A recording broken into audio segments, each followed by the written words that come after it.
Aujourd'hui, nous allons revenir sur 5 histoires où des personnes ont fini entre les griffes ou les crocs d'animaux mortels après avoir pris des décisions aussi absurdes que dangereuses. D'une influenceuse adepte du yoga qui s'est approchée beaucoup trop près d'un tigre à Phuket, jusqu'à un blogueur persuadé de pouvoir parler le langage des gorilles au Cameroun. Mais notre première histoire commence dans un zoo tranquille du Mexique. Là-bas, le besoin désespéré d'une jeune femme d'exister sur les réseaux sociaux allait la conduire droit dans les griffes d'un jaguar. Le 12 août 2015, Megan Carter descendit d'un autobus à León, au Mexique. Elle ne transportait presque rien, un sac à dos rempli de projets déçus et un téléphone rafistolé avec du ruban isolant. Cette ancienne employée de magasin, âgée de 29 ans et originaire de Bakersfield, se trouvait alors au milieu d'un séjour de 6 mois.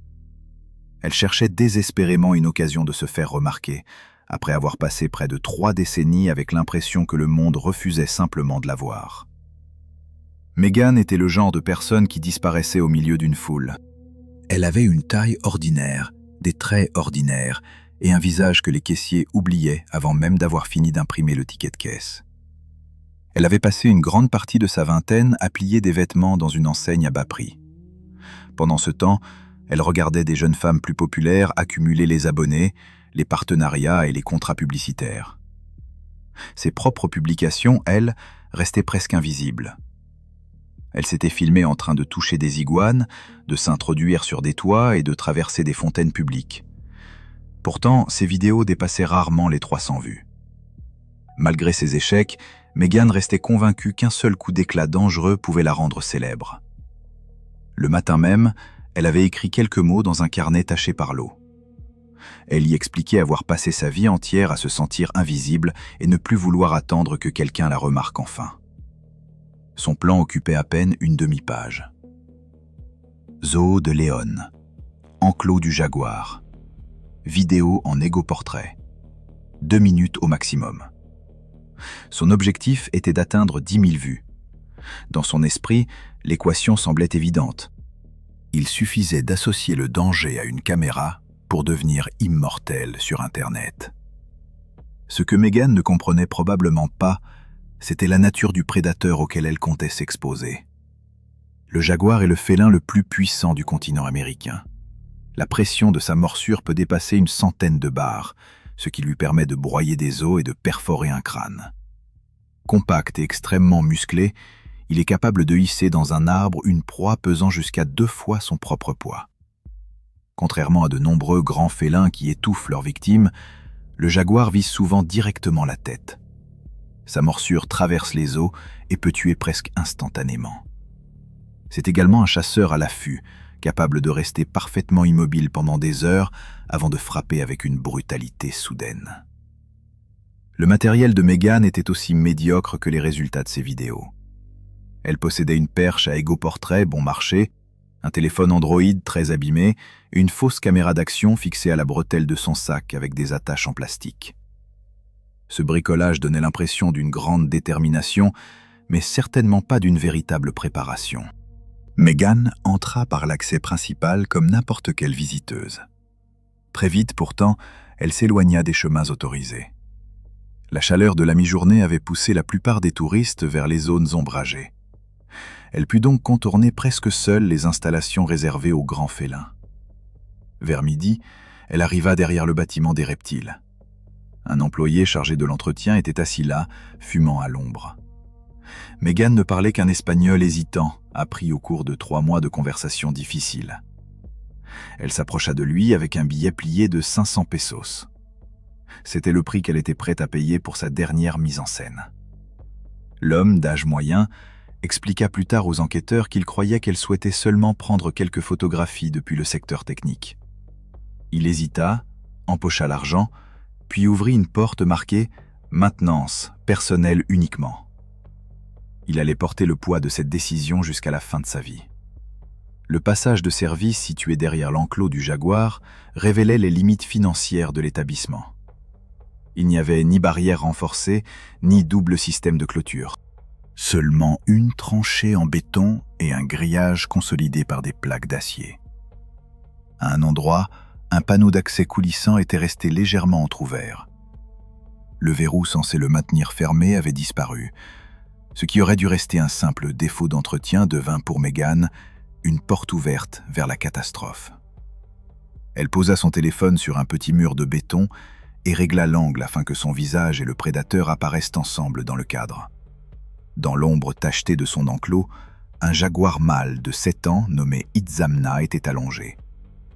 Il observait Megan avec l'attention patiente d'un animal habitué à associer l'agitation humaine à l'arrivée de nourriture. La jeune femme déploya sa perche et prit position. Elle voulait obtenir l'image parfaite, son visage souriant au premier plan et le puissant félin juste derrière elle. Mais elle ne vit jamais Itzamna bouger. Un jaguar peut jaillir de son immobilité et parcourir environ 6 mètres en moins de 2 secondes. Un instant auparavant, l'animal semblait se reposer. L'instant suivant, son énorme patte avant traversait l'ouverture du panneau. Ses griffes s'accrochèrent à la bretelle de Megan. D'un mouvement brutal, il la projeta contre la clôture. Son visage heurta violemment le grillage, tandis que son corps se tordait dans une position anormale. Elle poussa un cri aigu, chargé de panique. Les mâchoires d'Itzamna, assez puissantes pour broyer le crâne d'un caïman, se refermèrent sur le haut de son bras et sa poitrine. L'employé qu'elle avait payé s'enfuit immédiatement pour appeler les secours. La pression de la morsure écrasa Megan contre le grillage. Plusieurs de ses côtes cédèrent avec des craquements secs. Un gardien qui sortait d'une installation voisine entendit le vacarme et se précipita vers l'enclos. Mais il était déjà trop tard. Megan tenta désespérément de se dégager. Plus elle résistait, plus le jaguar resserrait sa prise. Les muscles de son cou tiraient la jeune femme vers lui, broyant son corps contre le métal. Ses gestes devinrent plus lents, puis elle cessa complètement de bouger. Le personnel du zoo arriva avec un fusil tranquillisant 4 minutes après le début de l'attaque. Les secours atteignirent les lieux 6 minutes plus tard. Ils ne pouvaient plus rien faire. Les blessures de Megan étaient catastrophiques. Sa clavicule était brisée, sa trachée déchirée et plusieurs artères avaient été sectionnées. De profondes perforations couvraient le haut de son corps. Elle ne portait aucun document d'identité. Les autorités ne retrouvèrent sur elle que son téléphone fissuré et la caméra contrefaite qui avait enregistré une partie du début de l'attaque. Son identité fut finalement établie grâce aux dossiers disponibles et aux traces numériques laissées par sa présence infructueuse sur les réseaux sociaux. Le zoo de León ferma l'exposition du jaguar pendant 3 semaines. L'établissement reçut également une sanction en raison du panneau d'accès mal sécurisé. Itzamna ne fut pas euthanasié. Le jaguar avait agi uniquement selon son instinct. Il retrouva son enclos une fois l'enquête terminée. Les parents de Megan furent contactés grâce aux renseignements conservés dans les dossiers d'urgence. Ils refusèrent toutes les demandes d'entretien et réclamèrent une crémation immédiate, sans cérémonie publique. Megan avait cru pouvoir négocier avec le danger. L'histoire suivante, survenue dans un sanctuaire de gorilles au Cameroun, montre que l'illusion et l'orgueil peuvent être aussi meurtriers que la proximité avec un prédateur. Le 9 avril 2016, l'air humide du Cameroun annonçait une pluie prochaine. Dans le sanctuaire d'Ape Action Africa, près de Mefou, des touristes terminaient une visite guidée consacrée aux primates recueillis par l'organisation. Le groupe poursuivit son chemin, discutant avec enthousiasme de cette rencontre privilégiée avec les animaux. Un homme, cependant, resta en arrière. Il était pieds nus, affichait un sourire suffisant et semblait persuadé d'en savoir davantage que les guides, les panneaux d'avertissement et les personnes qui avaient conçu les clôtures. Caleb Turner avait inscrit seulement ses initiales sur le registre des visiteurs. Il avait ensuite payé son entrée avec des billets froissés. Cet expatrié américain de 33 ans, originaire de Caroline du Nord, possédait l'assurance arrogante d'un homme qui s'était lui-même déclaré spécialiste d'un domaine qu'il n'avait jamais étudié sérieusement. Son blog mélangeait des théories pseudo-scientifiques et des vidéos de mauvaise qualité dans lesquelles il tentait de communiquer avec de grands singes. Caleb appelait sa méthode la synchronisation émotionnelle entre les espèces. Ses relations avec le sanctuaire s'étaient très mal terminées quelques mois auparavant. Il y avait brièvement travaillé comme bénévole, Au bout de quelques semaines, la direction l'avait renvoyé parce qu'il ignorait régulièrement les règles de manipulation des animaux et tentait de mener des expériences de communication sans autorisation. Les employés se souvenaient d'un homme excentrique et beaucoup trop sûr de lui. Jusqu'alors, ils ne l'avaient toutefois pas considéré comme une menace directe. Après son renvoi, Caleb était resté au Cameroun avec un visa touristique. Il fréquentait les cafés de Yaoundé où il racontait aux voyageurs qu'il était plus proche que n'importe qui de déchiffrer la syntaxe des gorilles. Il parlait de découvertes majeures et de liens émotionnels qui n'existaient que dans son imagination. À chaque récit, il enrichissait sa propre légende, jusqu'à se convaincre qu'elle était réelle. Cet après-midi-là, lorsque les touristes dépassèrent l'espace occupé par Echo, Caleb comprit que l'occasion qu'il attendait venait de se présenter. Echo était un dos argenté de 19 ans. Recueilli alors qu'il n'était encore qu'un petit, il avait grandi au sanctuaire. C'était un animal impressionnant, respecté aussi bien par les autres gorilles que par les humains qui s'occupaient de lui. Son territoire avait été aménagé pour reproduire un milieu naturel stimulant. Les barrières de sécurité avaient été conçues à partir de plusieurs décennies de recherche sur le comportement des primates. Caleb, pourtant, comprenait fondamentalement mal l'animal qu'il s'apprêtait à provoquer. Les gorilles à dos argenté comptent parmi les mammifères terrestres les plus puissants.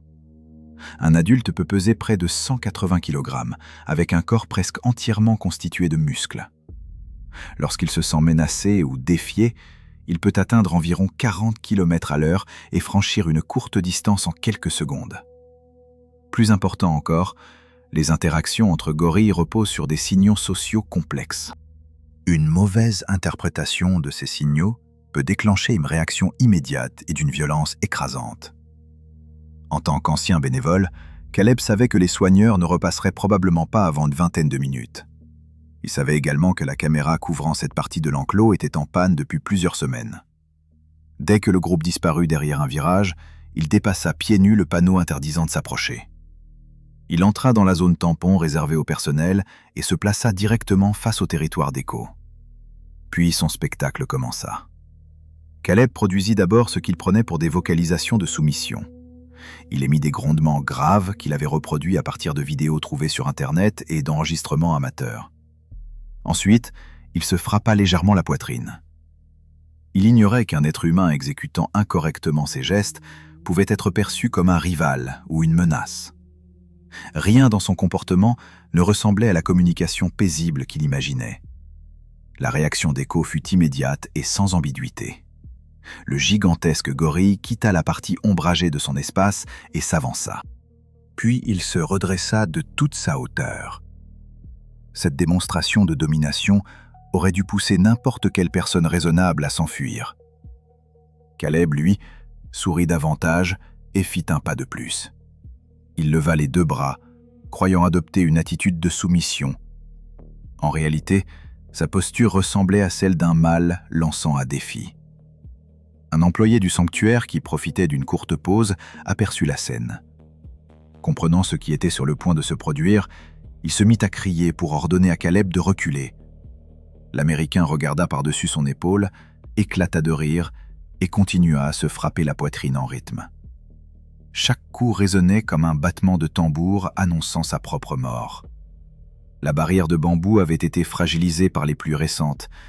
Elle n'avait jamais été conçue pour résister à toute la puissance d'un dos argenté agité. Lorsqu'Echo se pencha en avant, l'une des tiges verticales se brisa dans un claquement sec. Soudain, plus rien ne séparait près de 180 kg de muscles du prétendu expert qui venait de défier l'animal. Avec une vitesse difficile à imaginer pour une créature de cette taille, Echo traversa l'ouverture. Il atteignit Caleb en quelques secondes. D'après les témoins, l'homme se figea complètement. Pour la première fois, son corps exprimait la terreur que son arrogance l'avait empêché de reconnaître. Echo le saisit par l'épaule gauche. Ses mains puissantes soulevèrent Caleb du sol avant de le projeter violemment à terre. L'impact résonna dans tout le sanctuaire. Caleb ne poussa qu'un seul cri. Les mâchoires du gorille se refermèrent sur le haut de sa cuisse et son abdomen. Ses canines d'environ 5 cm traversèrent la chair et les muscles. Puis Echo frappa la poitrine de Caleb avec ses 2 mains. Le choc expulsa l'air de ses poumons et provoqua probablement l'arrêt de son cœur. Le personnel activa immédiatement le protocole d'urgence. Les employés utilisèrent des avertisseurs sonores et frappèrent des planches l'une contre l'autre, produisant assez de vacarme et de confusion pour forcer Echo à reculer. Les quelques secondes ainsi gagnées leur permirent de tirer Caleb, déjà inconscient, vers une zone sécurisée. Mais les blessures étaient irrémédiables. Son crâne avait été fracturé. Il souffrait d'une grave hémorragie interne, et sa cage thoracique avait été écrasée par le dernier coup du gorille. Caleb Turner mourut pendant son transfert vers l'hôpital le plus proche, à Yaoundé. Après des années passées à vouloir parler une langue qu'il n'avait jamais comprise, son corps resta enfin silencieux. Sa dépouille fut rapatriée aux États-Unis 2 jours plus tard, dans le cadre d'une procédure diplomatique. Le sanctuaire publia un communiqué bref et soigneusement formulé. Il rappelait aux visiteurs que les protocoles de sécurité n'existaient pas sans raison. Aucune poursuite ne fut engagée.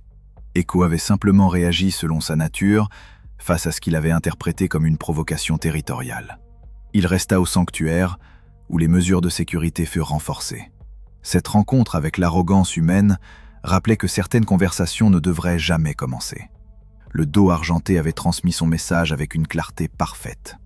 C'était Caleb qui n'avait pas compris la réponse. L'homme de cette histoire avait tenté d'imiter un comportement de domination. Le suivant décida d'aller encore plus loin, en provoquant directement un grand félin.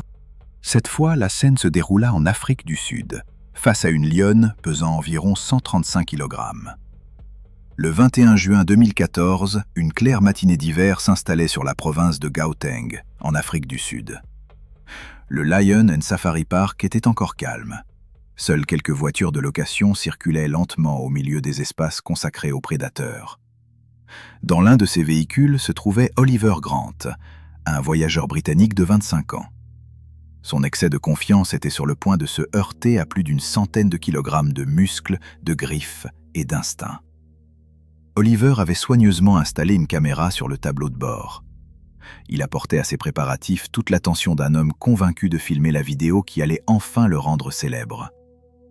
Entre ses jambes, une enceinte sans fil diffusait une sélection de rap agressif et de métal. Pour une raison incompréhensible, Oliver pensait que cette musique pourrait intimider des prédateurs dont les ancêtres tuaient déjà depuis des millions d'années, bien avant que les humains ne découvrent le feu.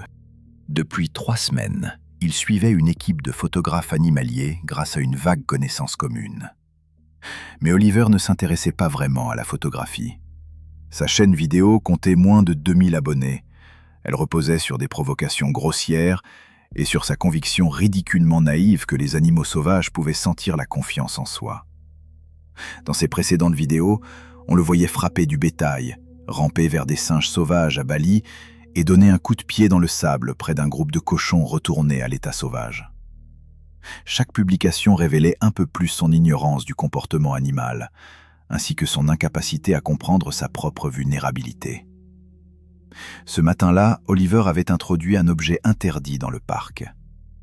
Il s'agissait d'un morceau de bavette de bœuf cru, acheté chez un boucher au bord de la route à Lanseria. Il l'avait caché dans une glacière derrière son siège. Pendant le trajet, il s'était préparé mentalement en exposant sa théorie au conducteur, un autre Britannique. Selon Oliver, les animaux n'attaquaient que les personnes qui avaient peur. Seul un homme dépourvu de toute expérience réelle pouvait croire une chose pareille. Lorsque la circulation diminua, Oliver décida de passer à l'action. Il ordonna à son conducteur inquiet de s'arrêter devant l'espace occupé par les lions adultes. Puis il se redressa à travers le toit ouvrant. La musique hurlait dans les haut-parleurs. Oliver leva au-dessus de sa tête le morceau de viande sanguinolent, tout en souriant face à son téléphone avec l'assurance déchaînée d'un homme sur le point de faire les gros titres pour les pires raisons. Il cria en direction des lions et frappa le toit du véhicule au rythme de la musique. Ensuite, il grimpa à moitié sur le capot et tendit la viande comme une offrande. Il n'avait aucune idée de la vitesse à laquelle la situation pouvait basculer. C'était, de très loin, l'idée la plus stupide qu'Oliver ait jamais eue. Les lions d'Afrique sont des super prédateurs conçus pour la vitesse, la puissance et la précision. Une femelle peut peser jusqu'à 180 kg. Ses mâchoires peuvent broyer les os, tandis que ses griffes sont capables d'ouvrir la chair. Sur une courte distance, une lionne peut atteindre environ 80 km/h. Elle peut également franchir près de 9 mètres en un seul bond. Comme tous les prédateurs qui chassent à l'affût, elle possède des réflexes fulgurants. Une fois l'attaque déclenchée, les chances de survie de la cible deviennent extrêmement faibles. Une lionne allongée à environ 9 mètres du véhicule se redressa. Ses oreilles bougèrent tandis qu'elle évaluait cette silhouette bruyante qui agitait de la nourriture. Oliver ne ressemblait pas seulement à une proie. Par ses gestes, il se comportait également comme un rival.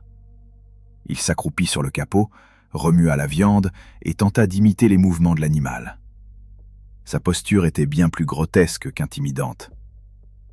Puis il commit l'erreur qui allait lui coûter la vie. Oliver lança le morceau de viande directement au visage de la lionne. La bavette heurta son museau avant de tomber dans l'herbe. Dans le langage d'un prédateur, ce geste ressemblait à une provocation directe. Les oreilles de la lionne s'aplatirent contre son crâne. Tous ses muscles se contractèrent comme des ressorts tendus au maximum. Puis elle chargea. Elle parcourut les 9 mètres qui la séparaient du véhicule en moins de 3 secondes. Ses puissantes pattes arrière la propulsèrent en avant. Oliver comprit enfin l'ampleur de son erreur, mais il eut à peine le temps de commencer à se baisser avant que l'animal bondisse vers la voiture. Le choc fut dévastateur. La lionne pénétra à moitié dans le véhicule par le toit ouvert. Ses griffes avant s'accrochèrent au rebord métallique, tandis que ses mâchoires se refermaient sur la poitrine d'Oliver. Le bruit de ses côtes qui cédaient resta audible malgré ses hurlements. La pression de la morsure, proche de 45 bars, écrasa sa cage thoracique. Les occupants d'un véhicule voisin entendirent d'abord les cris et appelèrent immédiatement les secours. Puis les pneus crissèrent lorsque le conducteur paniqué appuya sur l'accélérateur. Ce mouvement ne fit qu'aggraver la situation. Comme la lionne maintenait fermement sa prise, elle fut partiellement tirée à l'intérieur de l'habitacle. Le conducteur décrivit plus tard ce qu'il avait entendu. Des bruits humides de chair déchirée, des grondements sourds et un dernier cri étouffé, devenu presque incompréhensible. L'attaque ne dura que quelques secondes. Les dégâts, eux, étaient irréversibles. Lorsque les gardes du parc arrivèrent avec des fusils tranquillisants, le haut du corps d'Oliver était écrasé au point d'être méconnaissable. Son cou avait été ouvert par des griffes capables d'abattre des zèbres et des gnous. L'intérieur de la voiture de location était couvert de sang. La lionne fut endormie sans être blessée. Elle avait simplement obéi à son instinct face à un homme qu'elle avait perçu comme un intrus lançant un défi territorial. La dépouille d'Oliver Grant fut rapatriée au Royaume-Uni par des moyens privés. Sa famille refusa tout contact avec les médias et renonça à organiser des funérailles publiques. Le Lion and Safari Park ferma temporairement le parcours traversant les espaces des prédateurs. La direction publia de nouveaux avertissements, alors même que les règles existantes auraient dû suffire. La chaîne vidéo d'Oliver disparut quelques jours plus tard. Elle fut supprimée par des administrateurs qui estimèrent que certains contenus étaient trop dangereux pour rester accessibles. Le nom de la lionne ne fut jamais communiqué dans les rapports officiels. Elle resta sur son territoire, après l'avoir défendue contre un intrus qui avait mortellement mal compris les règles de cette confrontation. Après cet homme qui avait provoqué une lionne avec de la viande crue et de la musique, un autre choisit d'ignorer des avertissements parfaitement clairs au cœur d'une forêt. Là, un ours noir allait transformer son excès de confiance en erreur fatale. Le 14 septembre 2017, un silence lourd enveloppait la forêt nationale de Pisgah. Une petite tente en forme de dôme avait été installée beaucoup trop près du lit d'un ruisseau. À l'intérieur, la lumière d'un téléphone faiblissait progressivement. Après minuit, on n'entendait plus que les insectes et les derniers grésillements d'une enceinte sans fil presque déchargée. Ces sons allaient attirer quelque chose d'ancien et de dangereux. Nathan Brooks n'avait encore jamais campé seul. Mais un divorce récent peut pousser certaines personnes à commettre des imprudences au nom de la reconstruction personnelle. Cet expert comptable de 42 ans originaire d'Asheville, s'était jeté dans l'aventure du camping isolé avec l'enthousiasme d'un homme qui cherchait à prouver quelque chose à une ancienne épouse qui ne s'intéressait plus à lui. Sur les forums de randonnée locaux, ces messages dégageaient l'assurance typique de quelqu'un qui avait lu de nombreux blogs de survie sans avoir jamais réellement affronté une situation dangereuse. Sa manière d'aborder la sécurité en pleine nature témoignait d'un excès de confiance alarmant. Nathan refusa d'emporter un conteneur résistant aux ours. Il ignora les guides et balaya les conseils des spécialistes, affirmant régulièrement que les ours noirs ne constituaient pas une véritable menace. Selon lui, il suffisait de se redresser et de crier pour les faire fuir. Il rejetait les recommandations des randonneurs expérimentés et des gardes forestiers, persuadés que les vidéos publiées sur Internet étaient plus fiables. Ce jeudi-là, Nathan installa son campement dans une clairière non répertoriée près de Looking Glass Rock. L'activité des ours augmentait justement dans le secteur. Des alertes avaient été placées au départ des sentiers. Une employée saisonnier lui avait personnellement conseillé de suspendre sa nourriture loin du sol et de ne laisser aucune odeur dans son campement. Nathan s'était moqué de cet avertissement devant un randonneur de passage. Il avait répondu qu'il ne comptait rien suspendre, à l'exception de son hamac. Au lieu de suivre les consignes, il remplit sa tente de produits parfumés. Il avait du parfum, des lingettes à la lavande et une enceinte sans fil. Il appliqua même du parfum sur sa poitrine et ses poignets, convaincu que cela le ferait sentir davantage comme un humain et moins comme une proie. Sur les conseils d'une mauvaise vidéo de survie, il urina également autour de sa tente pour créer une sorte de périmètre olfactif. Il pensait ainsi éloigner les animaux. En réalité, il venait de tracer une piste odorante conduisant directement jusqu'à lui. L'ours qui découvrit le campement de Nathan était un mâle adulte. Son poids fut estimé entre 115 et 135 kg de muscles et d'instinct prédateur. L'ours noir américain possède assez de force pour éventrer une voiture ou briser certains conteneurs renforcés. Son odorat est d'une précision extraordinaire, largement supérieure à celui d'un chien de chasse. Il peut également apprendre très vite à associer l'activité humaine à la présence de nourriture. Lorsqu'un ours noir s'approche d'un campement, il peut le faire sans peur et sans hésitation. La musique mourante de l'enceinte fonctionna comme une cloche annonçant le repas. Elle guida l'animal droit vers la tente. Peu après 2 heures du matin, des randonneurs installés environ 400 mètres plus bas sur la pente entendirent 2 claquements secs. C'étaient les arceaux de la tente qui se brisaient sous une force considérable. Puis des cris paniqués déchirèrent la nuit. L'ours venait de traverser le panneau arrière de la tente. Ses griffes, capables d'arracher l'écorce d'un arbre et de creuser un sol gelé, avaient ouvert la toile sans difficulté. Aucun aliment n'était immédiatement visible. Les enquêteurs découvrirent toutefois plus tard des barres protéinées encore emballées dans la poche de la veste de Nathan. Ils relevèrent également une forte concentration de parfum dans son sac de couchage. L'attaque fut aussi soudaine que destructrice. Les marques de griffes sur la toile et les traces de déplacement dans le sol bouleversé permirent de comprendre la scène. L'animal s'était approché par l'arrière. Il avait tiré Nathan hors de son sac de couchage avant que celui-ci puisse réellement comprendre ce qui se passait, encore moins tenter de se défendre. La lutte dura probablement moins de 10 secondes. Ce fut un affrontement bref et d'une extrême violence. L'un des campeurs raconta plus tard que le dernier cri de Nathan avait été court et puissant. Puis plus rien. Ce son allait poursuivre ce témoin pendant des années.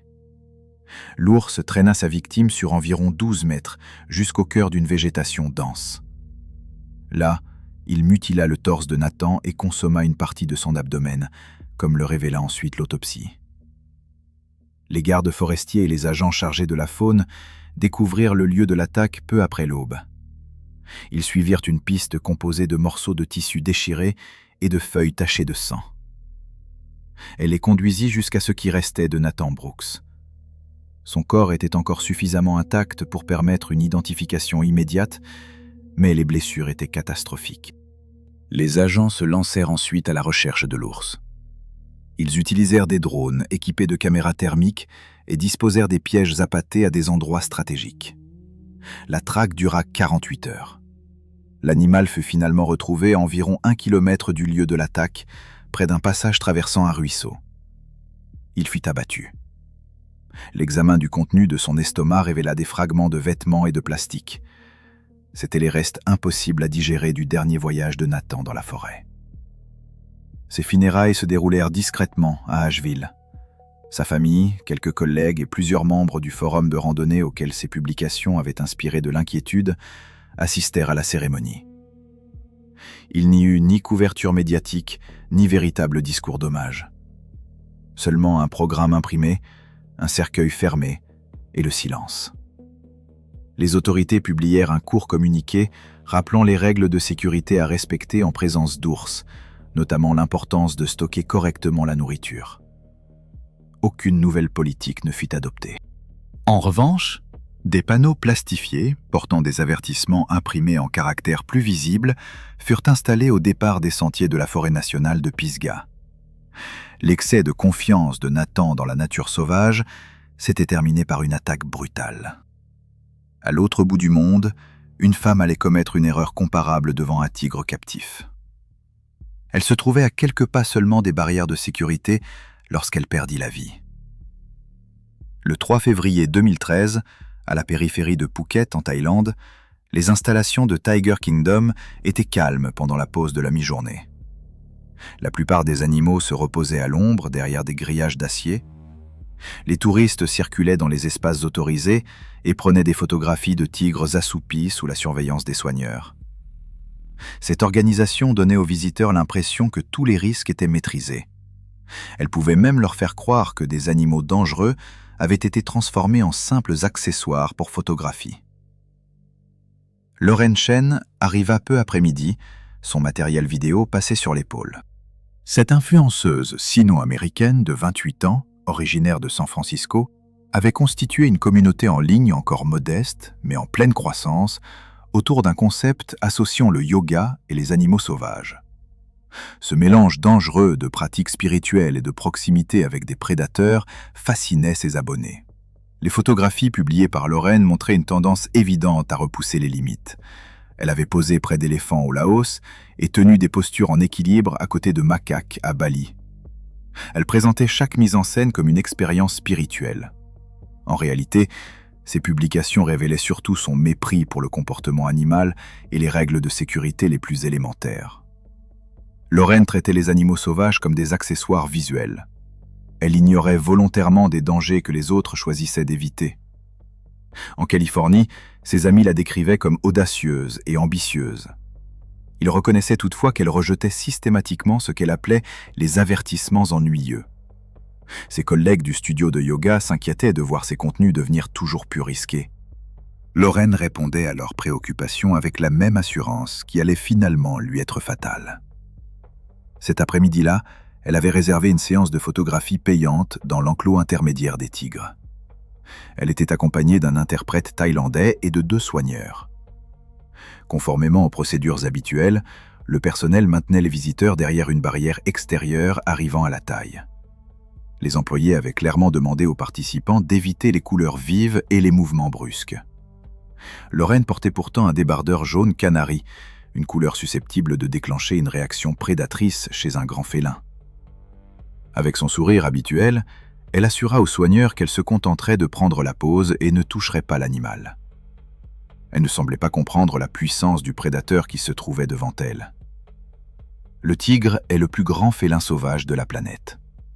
Certains individus peuvent peser jusqu'à 300 kg et traîner une proie 2 fois plus lourde qu'eux. Leurs canines mesurent environ 8 cm. La pression de leur morsure peut dépasser 70 bars, assez pour broyer les os et sectionner la colonne vertébrale. Même lorsqu'ils sont nés et élevés en captivité, les tigres conservent leur instinct de chasse et leur agressivité territoriale. Des années de contact avec les humains ne peuvent pas effacer ces réactions naturelles. Pendant que les soigneurs tentaient de maintenir au repos un tigre mâle de 7 ans, allongé à l'ombre, Lauren franchit la barrière réservée aux visiteurs sans demander la moindre autorisation.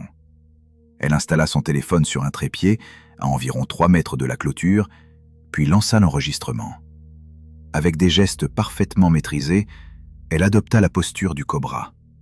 Ses mains reposaient fermement sur le béton, tandis qu'elle relevait la poitrine face à la caméra. Puis elle commit une erreur insensée. Lorraine tendit un bras en direction de l'enclos et commença à faire lentement signe au tigre. Elle l'appela d'une voix douce. La tête massive du félin pivota. Ses yeux ambrés se fixèrent sur cette humaine qui venait d'ignorer toutes les règles de sécurité. Le tigre se leva avec une fluidité silencieuse, puis marcha vers l'avant de son territoire. Sous les rayures orange et noires, ses muscles se contractaient à chacun de ses pas. Le soigneur le plus proche lança un avertissement sec en thaïlandais. Il le répéta ensuite dans une langue que Lorraine pouvait comprendre, en lui ordonnant de ne pas avancer et de ne pas tendre la main vers l'animal. Obsédée par l'idée d'obtenir l'image parfaite, Lorraine ne l'écouta pas. Elle se pencha encore davantage, puis elle passa le bras à travers le grillage. Ses doigts se rapprochèrent du visage du tigre, à seulement quelques centimètres de son oreille. À cet instant précis, Lorraine franchit l'ultime limite entre un être humain et un super prédateur. Son geste déclencha une réaction façonnée par des millions d'années d'évolution, qu'aucune captivité ne pouvait supprimer. Le tigre bondit avec une vitesse explosive. Ses mâchoires se refermèrent sur le haut du dos de Lorraine. D'un coup puissant, il la tira contre la clôture. Son cri traversa l'installation lorsque son corps percuta le grillage métallique. Le tigre secoua violemment la tête. Ce mouvement, utilisé pour briser le cou des proies, lui permettait de tirer la jeune femme vers lui. Dans le même temps, ses griffes passaient entre les barreaux et lacéraient son torse. Les soigneurs se précipitèrent en criant. Ils agitèrent des perches destinées à détourner l'attention du félin et jetèrent de la viande crue pour essayer de l'éloigner de Lorraine. L'attaque dura près d'1 minute. Pour les personnes présentes, ce fut une éternité de terreur. L'instinct de prédation de l'animal avait pris le dessus sur des années de conditionnement. Lorsque le tigre finit par desserrer ses mâchoires et reculer, Lorraine s'affaissa sur le côté. Son corps s'écroula au pied de la clôture. Les blessures étaient catastrophiques. Sa poitrine avait été ouverte. Plusieurs côtes étaient brisées et des organes avaient été perforés. Sa clavicule était fracturée. De profondes plaies couvraient le haut de son torse, là où les canines du tigre avaient pénétré dans son corps. Les soigneurs tentèrent de lui prodiguer les premiers secours, tandis que des témoins appelaient les services d'urgence. Les secours arrivèrent moins de 10 minutes plus tard. Lorraine ne montrait déjà plus aucun signe de conscience. Sa colonne cervicale s'était probablement brisée au moment où son corps avait heurté la clôture. Le lien entre son cerveau et le reste de son corps avait pu être sectionné en un instant. Elle fut déclarée morte pendant son transfert vers l'hôpital. Lorraine devenait une nouvelle victime de cette illusion humaine, selon laquelle un animal sauvage peut être transformé en divertissement sans que sa véritable nature finisse par refaire surface. Ses parents arrivèrent de Californie dans les 48 heures. Ils demandèrent que leur fille soit incinérée immédiatement. Aucune cérémonie publique ne fut organisée. Tiger Kingdom publia un court communiqué en thaïlandais. L'établissement présenta ses condoléances, tout en rappelant aux visiteurs l'obligation de respecter les règles de sécurité. En moins d'1 semaine, la clôture fut renforcée et repeinte. Le tigre resta dans l'établissement. Il n'avait fait qu'exprimer un comportement naturel après qu'une visiteuse eut franchi toutes les limites destinées à la protéger. Les autorités locales ouvrirent une enquête, mais aucune poursuite ne fut engagée. Elles conclurent que la négligence de la visiteuse avait directement conduit à l'attaque. Elles imposèrent néanmoins de nouveaux panneaux d'avertissement rédigés en plusieurs langues, ainsi qu'un nombre plus important de soigneurs par visiteur dans les installations considérées comme les plus dangereuses.